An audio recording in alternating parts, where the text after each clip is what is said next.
আসসালামু আলাইকুম। আটা আর ডিম দিয়ে খুব সহজে মজার একটি নাস্তা বানিয়ে ফেললাম। দেখতে যেরকম সুন্দর, খেতেও ভীষণ মজার। এর জন্য প্রথমে আটা নিয়েছি আর স্বাদ মতন লবণ, সাথে দিলাম পরিমাণ মতো তেল। এখন খুব ভালোভাবে ময়ন করে নিলাম।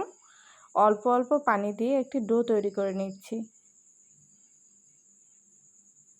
খুব একটা শক্তও হবে না, আবার নরমও হবে না। উপরে একটু তেল মাখিয়ে রেস্টে রেখে দিলাম 10 মিনিটের জন্য। এখানে পেঁয়াজ কুচি আর কাঁচামরিচ কুচি নিয়েছি। এই পর্যায়ে দিয়ে দিচ্ছি স্বাদ মতন লবণ। লবণ দিয়ে ভালোভাবে হাত দিয়ে একটু মেখে নেব। মাখানো হয়ে গেছে, এখন দিয়ে দিচ্ছি bakery biscuit. 1 piece bakery biscuit নিয়েছি, একটু বড় সাইজের বিস্কুট নিয়েছি। এখন বিস্কুটটা গুঁড়া করে ভালোভাবে মিশিয়ে নিচ্ছি পেঁয়াজের সাথে। এই পর্যায়ে আরও দিয়ে দিচ্ছি একটা ম্যাজিক মশলা। এখন একটা ডিম ভেঙে ভালোভাবে মিশিয়ে নেব। খুব ভালোভাবে মিশিয়ে এক সাইডে রেখে দিলাম। আগে থেকে রেস্টে রাখা আটাটা আরেকটু ভালোভাবে মেখে নিলাম। এখন এ থেকে লেচি কেটে নিচ্ছি। 6টা লেচি কেটে নিলাম। 1 কাপ আটা থেকে 6টা লেচি হয়েছে। এখন এক এক করে রুটি বেলে নেব। অল্প পরিমাণ আটা ছিটিয়ে তারপর বেলে নিচ্ছি।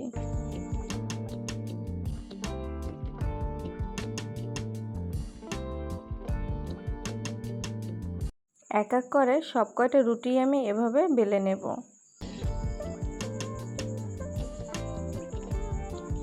এই পর্যায়ে সবগুলো রুটি আমার বেলা হয়ে গেছে, এক এক করে রেখে দিলাম।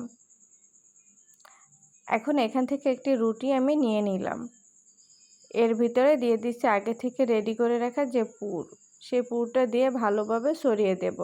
রুটিটার উপর সব জায়গায় খুব ভালোভাবে ছড়িয়ে দেব। এখন উপর থেকে আরেকটা রুটি দিয়ে ঢেকে দিলাম। এবার কাঁটা চামচের সাহায্যে চারপাশটা সিল করে নেব।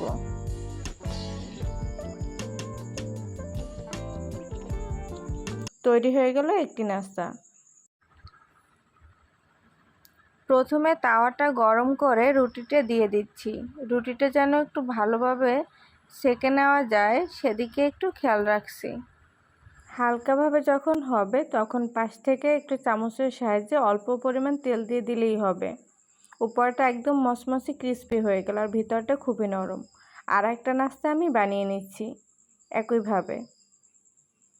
যখন এপিঠ ওপিঠে সুন্দর একটা সোনালি কালার আসবে সেই পর্যায়ে বুঝে নিতে হবে যে রুটিটাই সম্পূর্ণ হয়ে গেছে, মানে আমাদের নাস্তাটি রেডি হয়ে গেছে।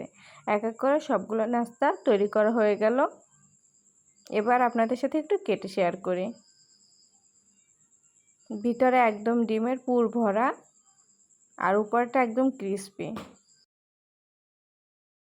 এই হলো আমার আজকের সহজ নাস্তাটা। দেখতে একদম ঘরোয়া কিন্তু খেতে বেশ মজার। আপনারা চাইলে অবশ্যই বাসায় একবার বানিয়ে দেখতে পারেন।